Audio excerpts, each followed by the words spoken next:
Kira-kira apalagi ya amal ibadah yang bisa kita lakukan ketika perempuan lagi haid apa, Kamu tahu? Takut salah. Okay. Soalnya udah pada ditunggu nih sama wanita-wanita muslimah yang solehah. Insya Allah, amin. Nah, makanya langsung aja kita saksikan beritanya berikut ini. Ya.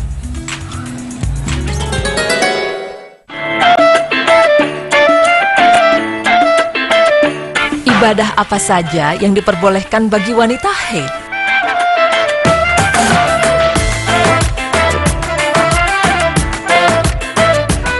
Bagi setiap kaum hawa, khususnya wanita dewasa, pasti mengalami datang bulan atau biasa disebut dengan haid maupun menstruasi. Selama kurang lebih 1 minggu, bagi wanita muslim tidak diwajibkan untuk melakukan amalan ibadah hingga ia suci kembali. Namun pemirsa, tahukah Anda, jika wanita muslim yang sedang menstruasi tetap diperbolehkan untuk melakukan ibadah? Karena Islam tidaklah melarang umatnya untuk beribadah selama tidak melanggar aturan yang ada. Karena setiap manusia dituntut untuk menjalankan ibadah selama hayat masih dikandung badan. Sebagaimana Allah Subhanahu wa Ta'ala menegaskan dalam firman-Nya yang berarti, beribadahlah kepada Tuhanmu sampai datang kepadamu al-yaqin. Quran Surah Al-Hijr ayat 99. Para ulama tafsir pun sepakat bahwa makna al-yaqin pada ayat ini adalah kematian. Dan pemirsa, lalu apa saja amalan ibadah yang boleh dilakukan bagi wanita haid? Namun sebelum kita membahas mengenai hal tersebut, ada baiknya kita ketahui terlebih dahulu amalan ibadah yang dilarang dalam syariat Islam bagi wanita yang sedang menstruasi. Di antaranya adalah sebagai berikut. Pertama, wanita haid dilarang untuk melakukan ibadah sholat dan puasa. Dari Abu Sa'id radhiyallahu anhu, Rasulullah shallallahu alaihi wasallam bersabda, "Bukankah bila si wanita haid ia tidak sholat dan tidak pula puasa? Itulah kekurangan agama si wanita." Muttafaqun alaih, hadis riwayat Bukhari 1951 dan Muslim 79. Sementara bila dilihat dari segi medis, wanita yang haid jika menunaikan ibadah sholat akan menyebabkan banyak darah mengalir ke rahimnya. Selama masa haid diperkirakan wanita akan kehilangan darah sebanyak 34 ml. Maka jika wanita haid menunaikan sholat, zat imunitas atau ketahanan tubuh di tubuhnya akan hancur. Sebab sel darah putih yang memainkan peranan sebagai imun akan hilang dibawa bersama darah haid. Maka, jika seorang wanita sholat ketika haid, ia akan kehilangan darah dalam jumlah yang banyak. Dan apabila ini terjadi, seluruh organ tubuhnya seperti limfa dan otak akan diserang penyakit. Dan pemirsa, begitu juga dengan larangan berpuasa bagi wanita haid. Para medis menyarankan ketika dalam keadaan haid, wanita butuh istirahat dan mengkonsumsi makanan yang berkhasiat. Maka darah, magnesium, dan zat besi dalam tubuh yang berharga tidak terbuang begitu saja. Kedua, wanita haid dilarang untuk menjalani tawaf di Ka'bah. Hal ini pernah dialami oleh Aisyah ketika melakukan ibadah haji saat sedang menstruasi. Kemudian Rasulullah Shallallahu alaihi wasallam memberikan panduan kepadanya. Lakukanlah segala sesuatu yang dilakukan orang yang berhaji selain dari melakukan tawaf di Ka'bah hingga engkau suci. Hadis riwayat Bukhari 305 dan Muslim 1211.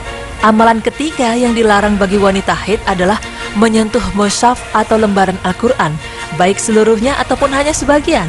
Dan hal ini berlaku bagi hadas besar atau hadas kecil. Dan mengenai hal ini, Allah Subhanahu wa Ta'ala berfirman yang artinya tidak menyentuhnya kecuali orang-orang yang disucikan. Quran Surah Al-Waqi'ah ayat 79. Dan pemirsa, yang dimaksud mushaf adalah kumpulan wahyu Al-Quran dalam bentuk catatan tertulis. Keempat, wanita haid dilarang untuk melakukan iktikaf. Meskipun terdapat perbedaan pendapat ulama mengenai hal ini, namun pendapat yang lebih kuat adalah pendapat mayoritas ulama bahwa wanita haid tidak boleh melakukan iktikaf. Sebagaimana firman Allah Subhanahu wa Ta'ala yang artinya, "Hai orang-orang yang beriman, janganlah kamu sholat sedang kamu dalam keadaan mabuk sehingga kamu mengerti apa yang kamu ucapkan. Jangan pula hampiri masjid sedang kamu dalam keadaan junub terkecuali sekedar berlalu saja hingga kamu mandi." Quran Surah An-Nisa ayat 43. Dan amalan kelima yang dilarang bagi wanita haid adalah melakukan hubungan intim. Allah Ta'ala berfirman yang artinya, "Oleh sebab itu, hendaklah kamu menjauhkan diri dari hubungan intim dengan wanita di waktu haid." Quran Surah Al-Baqarah ayat 222. Sementara bila dilihat dari segi medis, melakukan hubungan intim di saat menstruasi berbahaya bagi pihak wanita maupun pria, karena dapat menyebabkan luka trauma di mulut rahim yang diakibatkan adanya infeksi. Selain itu, darah adalah sumber makanan bagi kuman, maka banyak zat-zat makanan yang terkandung di dalam darah Dan apabila darah masuk ke dalam perut, bisa menjadi medium yang sangat baik untuk perkembangbiakan bakteri yang ada di tubuh. Nah, setelah kita mengetahui beberapa amalan yang dilarang bagi wanita haid, lalu amalan apa saja yang diperbolehkan baginya? Berikut penjelasannya. Amalan pertama yang diperbolehkan bagi wanita haid adalah membaca Al-Quran tanpa menyentuh lembaran mushaf atau lembaran Al-Quran. Selain itu dapat membaca Al-Quran dengan ponsel atau tablet yang ada konten Al-Qurannya. Karena benda semacam ini tidak dihukumi Al-Quran. Sehingga bagi wanita haid yang ingin tetap menjaga rutinitas membaca Al-Quran, dapat menggunakan bantuan alat seperti komputer, tablet, atau semacamnya. Kedua, amalan yang boleh dilakukan wanita haid yaitu berzikir dan berdoa, baik yang terkait dengan waktu tertentu. Misalnya doa setelah azan, doa setelah makan, doa memakai baju, atau doa hendak masuk kamar mandi.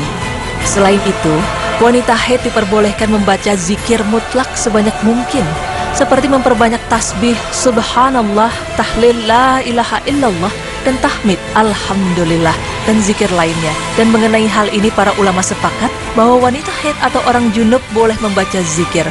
Fatwa Syabaqah Islamiyah 25881. Amalan ketiga yang diperbolehkan bagi wanita haid yaitu belajar ilmu agama, seperti membaca buku-buku Islam meskipun terdapat kutipan ayat Al-Quran.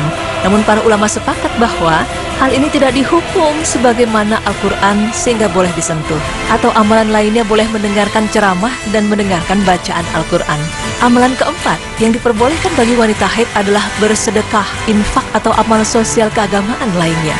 Nah, kemudian amalan yang diperbolehkan bagi wanita haid yang kelima adalah menyampaikan kajian, sekalipun harus mengutip ayat Al-Quran, karena dalam menyampaikan kajian, orang tersebut sedang berdalil dan bukan membaca Al-Quran. Ramadan has come and gone, Eid has dawned upon us. Thank you Allah for this blessed day. Pemirsa, demikianlah penjelasan mengenai amalan ibadah yang diperbolehkan bagi wanita yang sedang menstruasi atau haid. Maka telah kita ketahui bersama, jika Islam tidak melarang umatnya untuk tetap beribadah meski dalam kondisi apapun, asalkan sesuai dengan syariat Islam.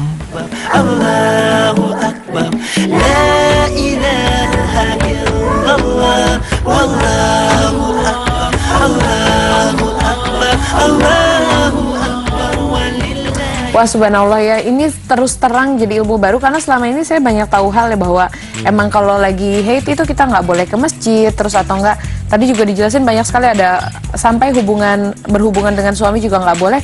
Itu ternyata nggak cuma omongan secara medis atau mitos, tapi ternyata jelas di surat Al-Quran pun dijelaskan seperti itu. Jadi itu benar-benar sudah mutlak ya pemirsa ya hukumnya gitu. Iya, oke. Dan ternyata banyak sekali yang bisa dilakukan ya amalan-amalannya. Banyak banget ya. Berarti berzikir ya. Baca Al-Quran boleh, tapi mungkin tidak menyentuh kitab suci. Jadi misalnya sekarang kan udah zamannya smartphone dan yang lain-lain banyak Tuh, sekali. enak Nah bisa banget lewat smartphone kita baca Al-Qurannya dari situ. Iya, oke. Semoga dengan adanya fasilitas ini kita juga jadi tidak mengurangi ya. Betul tidak sekali. mengurangi beribadah Ibadah kita justru lebih memudahkan ibadah pastinya. Iya, betul sekali. Ya. Nah baik pemirsa, nanti setelah ini kita juga punya tutorial jilbab. Nah buat perempuan nih yang pengen tambahan lagi gimana ya cara mix and match jilbab nih biar makin kece. Jangan kemana-mana karena kita akan kembali lagi tetap di Berita Islami Masa Kini. Allahu Akbar.